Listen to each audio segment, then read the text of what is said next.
Bonsoir à tous, ravi de vous retrouver pour ce journal du lundi 1er juillet. Voyons ensemble les titres.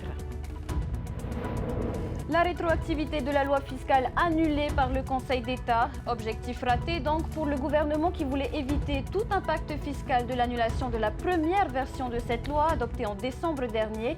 Le chef de l'exécutif se veut toutefois rassurant. Vous l'entendrez en début de cette édition. Pas de répit pour les candidats dans la course aux législatives. Les deuxième et troisième circonscriptions offriront des duels autonomistes indépendantistes. Dernière ligne droite donc pour tenter de convaincre les électeurs sur le terrain comme dans les médias. Ce soir, on reçoit Nicole Sonker du Amouitatou, puis Myriana Red-Arbelo pour le Tavini Huiratira. Et dans le reste de l'actualité, on continue de faire un focus sur les groupes qui participent au Heiva et Tahiti 2024. Zoom sur Nuna Rurutu dans quelques instants.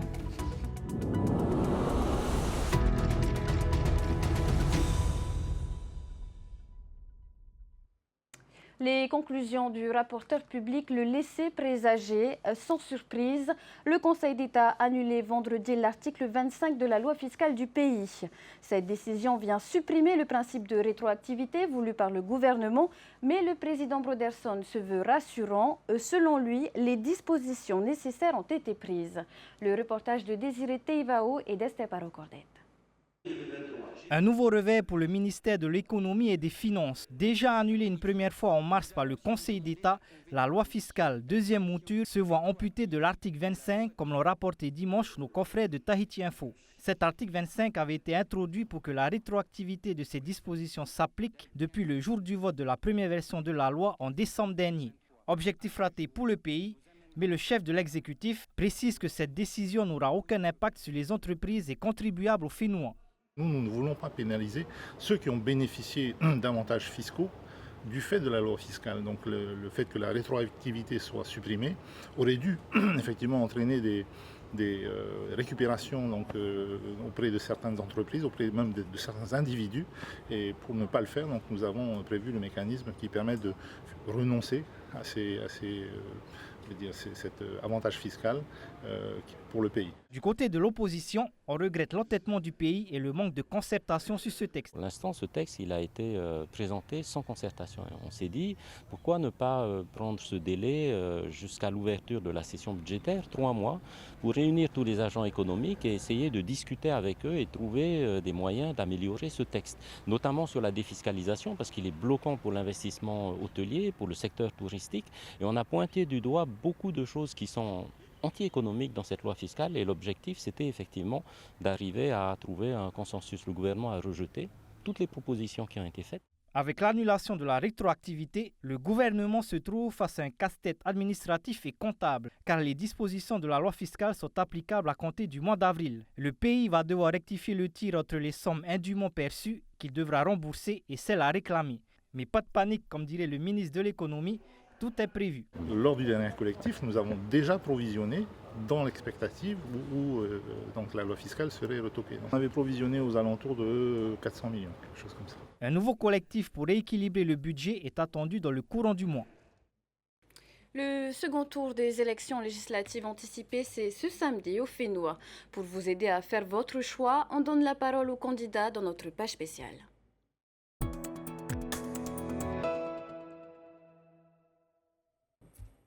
On commence par Nicole Sonker, candidate du Amouitatou dans la deuxième circonscription. Vous êtes notre première invitée. Bonsoir. Bonsoir Athéna et bonsoir aux Polynésiennes et Polynésiens qui nous regardent ce soir.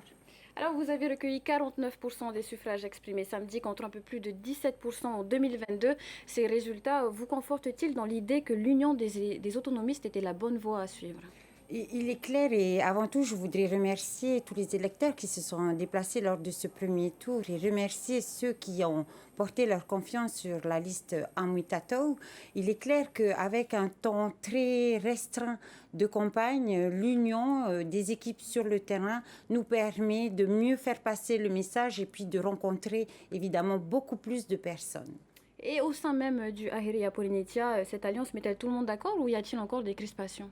En tous les cas, la décision du Conseil politique a été claire de vouloir participer à ce rassemblement pour ces élections législatives. Et moi, en fin de compte, en tant que présidente, je ne fais que mettre en œuvre la décision du Conseil politique. Et si vous êtes élu samedi, est-ce que vous allez tout faire pour maintenir cette union ou... En tous les cas, pour le moment, nous sommes concentrés sur cette élection législative et nous savons que les élections municipales, c'est la prochaine échéance électorale. Nous voyons une certaine cohésion des équipes dans certaines communes.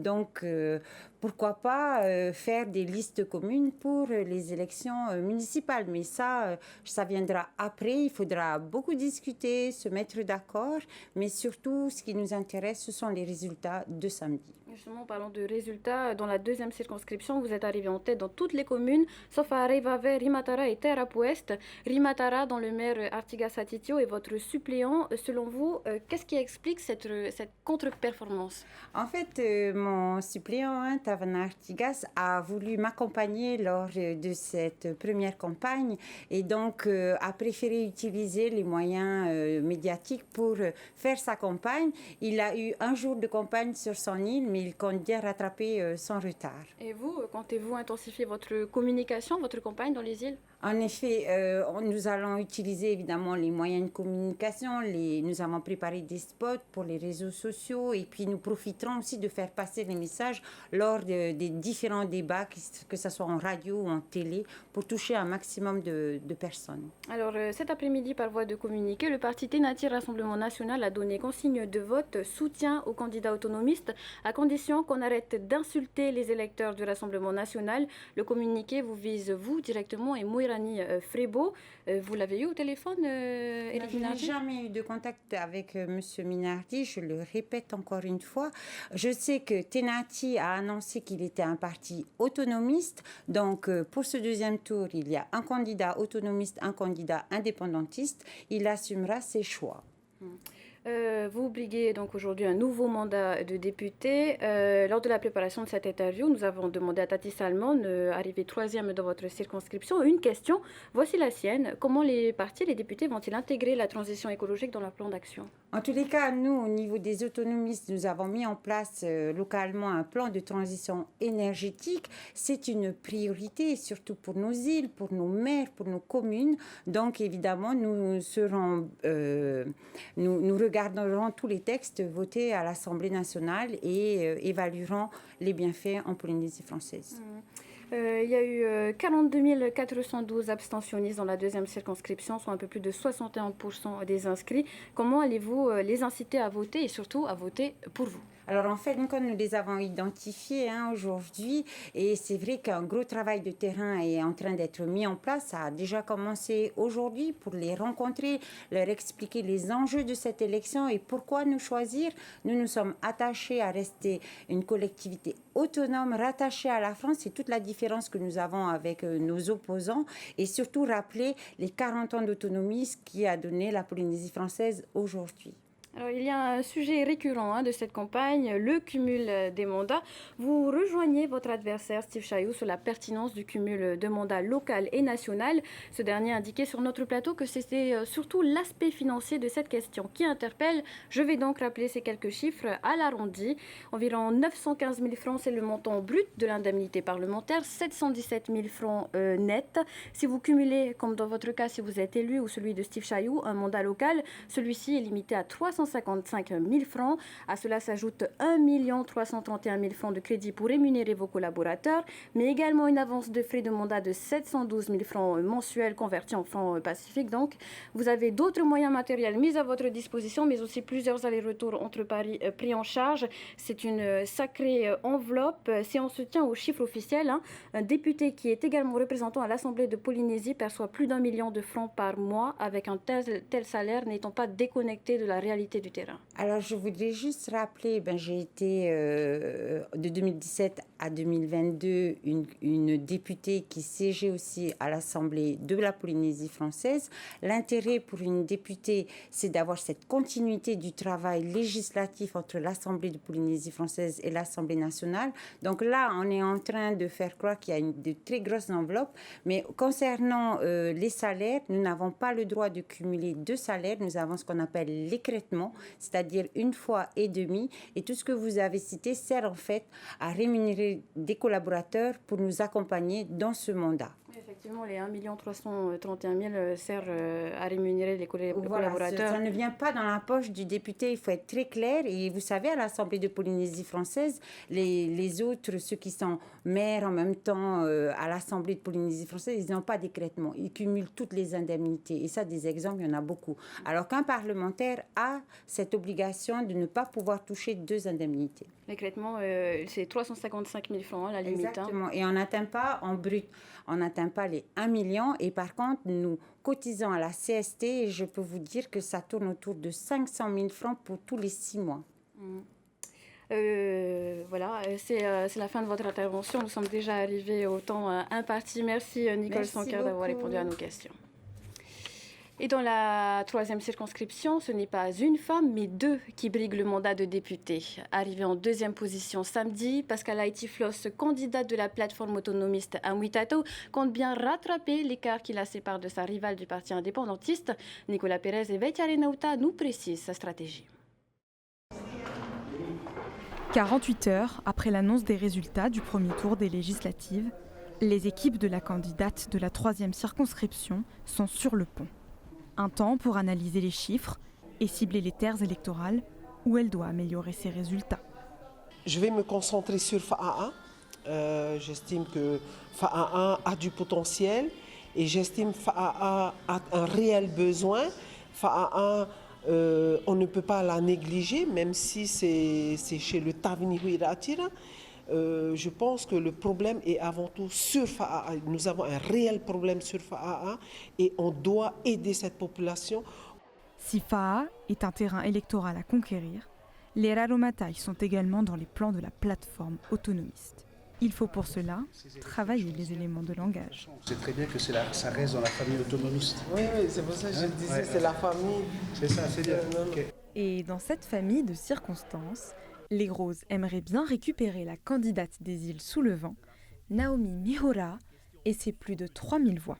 C'est la famille des autonomistes, on ne peut pas les négliger. Nous avons appelé pour qu'on se voit et Edouard Fritsch seront à Raromatai pour les rencontrer et remotiver les troupes. Concernant le choix de son siège à l'Assemblée nationale en cas de victoire, la candidate n'a toujours pas pris de décision ferme. Je pense qu'on va peut-être attendre que les résultats ressortent. Ce samedi arrive, là on va se positionner. Encore une fois, on s'est déjà positionné, ce sera ni à gauche ni à droite, ce sera au centre ou à droite. Avec 477 voix de retard lors du premier tour, Pascal Haïti compte bien séduire les 39 000 abstentionnistes de sa circonscription pour vaincre la députée sortante, Meriana Red Arbelo. Elle a devancé Pascal Haïti de plus de 400 voix lors du premier tour. Meriana Red Arbelo est sur notre plateau avant de se rendre dans notre grand studio pour participer au débat d'entre-deux tours. Bonsoir. Bonsoir Athéna, bonsoir à tous. Alors, vous avez obtenu plus de 42% des suffrages exprimés contre un peu plus de 41% pour Pascal Haïti. Pour une première élection en tant que candidate, vous vous attendiez à obtenir autant de voix, même si vous êtes soutenu par le Tavini Huiratira? Écoutez, je tiens d'abord à remercier tous les électeurs et les électrices qui m'ont fait confiance. Et c'est toujours une joie de savoir que tant de personnes vous font confiance. C'est que surtout le message est bien passé. Et donc, comme je disais, j'ai rencontré une population lucide. Donc, je suis contente de faire ce score. Mais étonnée, je ne peux pas dire étonnée ni... voilà, je ne peux pas répondre à cette question. Pascal Haïti est quand même passé devant vous à Boura, Huahine, Mopiti et Punaouia. Comment comptez-vous récupérer des voix dans ces communes et ces îles ? Alors d'abord établir la vérité sur toutes les bêtises qu'on a colportées à notre rencontre et qu'on continue de colporter. Par exemple, nous ne sommes pas anti-français. Ce n'est ni Oscar, ni le Tavini, ni moi qui allons décider de l'indépendance. Nous n'avons rien signé, nous ne signerons rien avec le gouvernement azerbaïdjanais. Ce genre de bêtises qui sont colportées. Et ensuite, nous irons bien sûr à la rencontre des abstentionnistes pour leur démontrer que c'est à eux de décider qui va les représenter à l'Assemblée nationale. et d'ailleurs, comment rendre ces élections législatives plus attractives? Eh bien, en expliquant, toujours en informant, et c'est ce qu'on fait depuis des années, en expliquant à la population quel est le rôle du député. Donc on le fait à chaque début de meeting, à chaque fois qu'on rencontre la population. Et justement, on revient sur votre bilan en tant que député. Les points à retenir, selon vous, quels sont-ils?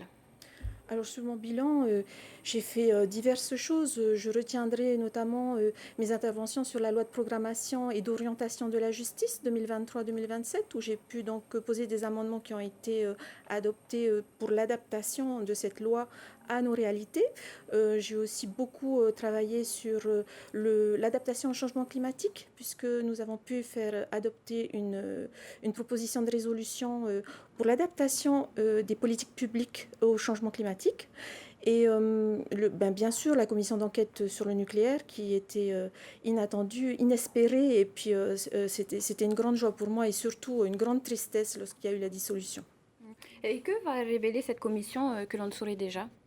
Alors, déjà faire la lumière sur ce pan d'histoire de la France avec la Polynésie. Ensuite, on a beaucoup d'objectifs. Pourquoi sur le choix des sites, sur les niveaux d'information donnés à la population, aux travailleurs civils sur site et aux appelés et aux militaires engagés. Tout ça, c'était des niveaux d'information différents. Nous avons aussi la reconnaissance et une meilleure indemnisation des victimes, puisque la loi Morin, nous allons la parfaire si cette commission d'enquête va à sa fin, à son terme. Nous voulons parfaire et améliorer la loi Morin. Au plan national, vous êtes soutenu par le Front populaire. Hier soir, vous disiez inquiet des résultats obtenus au premier tour avec le Rassemblement national en première position. Il faudra néanmoins faire avancer les dossiers qui concernent la Polynésie, les Outre-mer. Comment se faire entendre s'il y a majorité d'extrême droite?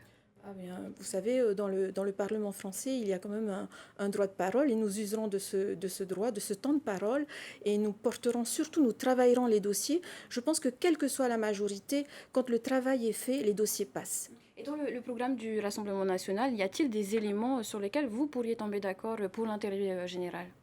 Bien, écoutez, nous sommes pour la justice sociale, l'équité, la transition écologique en respectant le développement de façon durable. Donc si des articles de loi rejoignent nos valeurs, il n'y a pas de raison qu'on ne vote pas pour. Nous ne sommes pas là pour faire du blocage,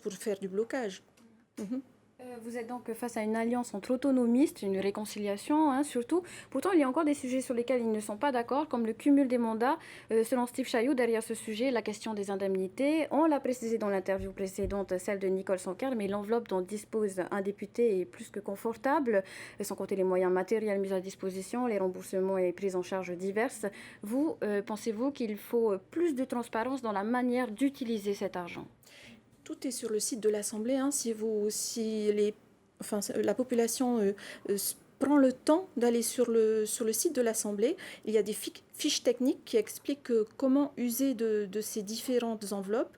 Et je pense que c'est tout à fait transparent. Moi, j'ai aucun problème à donc expliquer comment j'utilise toutes ces différentes enveloppes. Et justement, à ce propos, que laissez-vous de cette enveloppe que vous avez touchée? Alors, le jour de la dissolution, pour être transparente avec tout le monde, j'avais par exemple 3 millions sur l'enveloppe collaborateur. C'est de l'argent que j'avais, on ne va pas dire économisé, mais que j'avais géré pour pouvoir donc l'utiliser pour plus de collaborateurs pendant la commission d'enquête qui dure 6 mois. Donc j'avais mis un peu d'argent de côté pour cela. Merci Meriana Red Arbelot pour ces éléments de réponse. Merci à vous. Et n'oubliez pas, donc, les candidates Myriana Red-Arbelo et Pascal Haïti Floss débattront en français ce soir sur TNTV, juste après ce journal. Elles seront interrogées par Mike Liral et Laure Philibert. Mais avant, vous retrouverez dans notre débat en tahitien entre Anthony Géros et Pascal Haïti. Il sera animé par nos journalistes Mataï Horey et Thierry Nui Pahouiri Philippon. Et avant de fermer cette page politique, intéressons-nous à l'actualité de nos voisins calédoniens. Depuis le 13 mai, le Caillou est le théâtre des pires violences des 40 dernières années. Sur place, le scrutin s'est déroulé sans encombre à une exception près. À Ouailou, dans le nord, la CCAT, l'organisation derrière la mobilisation qui secoue l'archipel, a bloqué les bureaux de vote. Esther Cuneo avec l'AFP. Bus, pneus et voitures calcinées. Plus on se rapproche de Ouailou, plus la route est semée d'embûches. Dans cette petite ville rurale, à 150 km au nord de Nouméa, le premier tour des législatives a été particulièrement perturbé. La gendarmerie a été attaquée à l'engin de chantier et les bureaux de vote de la mairie bloqués par des militants de la CCAT. Après, nous, on a voulu faire un mouvement de contestation, rester devant la mairie pour éviter que les gens aillent voter. Et puis, sauf que, en face, ils ont envoyé les forces de l'ordre. Voilà. Le lendemain, la tension est toujours palpable. Comme en témoigne cette intervention du GIGN dans un quartier.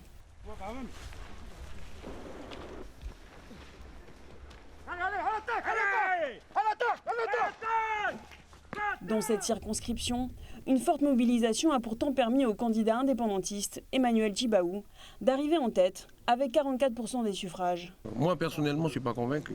Dans la mesure où l'Assemblée nationale, c'est régi par une constitution qui reste une constitution de la France. Et nous, on combat la constitution française. Pour le fils du leader kanak Jean-Marie Tjibaou, assassiné en 1989, l'élection d'un député indépendantiste est cruciale pour porter la parole kanak jusqu'à l'Assemblée nationale. Le projet de loi constitutionnelle sur le dégel du corps électoral au provincial a été cet élément déclencheur. Et ça a été débattu à l'Assemblée finalement sans qu'on ait pu entendre la voix des kanaks sur cet aspect, alors que c'est ça l'enjeu pour moi. C'est d'offrir un nouvel espace et une nouvelle parole sur les perspectives à donner sur la Nouvelle-Calédonie dans la poursuite du processus de décolonisation du pays. En raison du blocage, il a dû compter sans les voix de Ouailou, une commune réunissant pourtant 4000 électeurs, essentiellement kanaks. Et dans la première circonscription calédonienne composée essentiellement de Nouméa, c'est le député loyaliste Nicolas Metzdorf qui est arrivé en tête du premier tour avec près de 40% des voix. Rappelons que Nicolas Metzdorf est également rapporteur du projet de loi sur le dégel du corps électoral qui a mis le feu aux poudres. Et c'est la fin de cette page spéciale.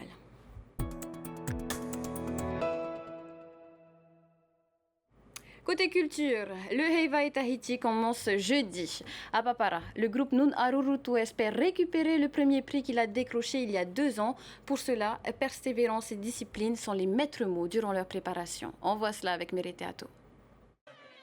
Après avoir remporté le premier prix en Taravatu Ape en 2022 et les 3e prix en Ute Ariaria et Ute Paripari, Nun Arurutu revient en force, mais elle peine à attirer les jeunes. Là, j'ai imposé à 16 ans. Malheureusement, il y a des enfants qui veulent venir chanter, mais ils sont obligés d'attendre 16 ans. Mais à 16 ans, ces jeunes-là ne veulent plus venir chanter, ils veulent aller danser. Et c'est vraiment malheureux qu'il n'y a pas beaucoup de jeunes. Alors, il faut peut-être changer cette vision-là. Comme en danse, l'âge minimum pour participer au concours de chant traditionnel est limité à 16 ans. Hommes et femmes sont indispensables au concours. 9 voix sont imposées par le jury dédié au chant traditionnel des îles australes. Cette année, Sonia Punua, maire de Papara, va chanter pour la première fois dans le groupe de Rurutu. J'ai vécu avec les Tuhapais, mon mari qui est Rurutu. Mais c'est normal que je chante dans les Rurutu cette année. Quand on avait démarré en 2000, j'ai chanté chez les Rimatara. C'est pas la même... Ouais, c'est pas la même voix et chaque île a sa façon de chanter. Le thème retenu cette année par Nun Arurutu est le four à copra.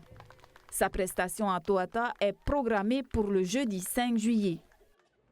Et c'est la fin de ce journal. Merci de l'avoir suivi. Ce soir, tout de suite après, ne manquez pas les débats d'entre-deux tours de la 3e circonscription. Et pour les amateurs de football, demain matin, rendez-vous à 9h pour suivre en direct TV le match Autriche-Turquie. Je vous souhaite à tous de passer une agréable soirée et je vous dis à demain. Retrouvez ce journal en replay sur notre site internet et notre application mobile TNTV.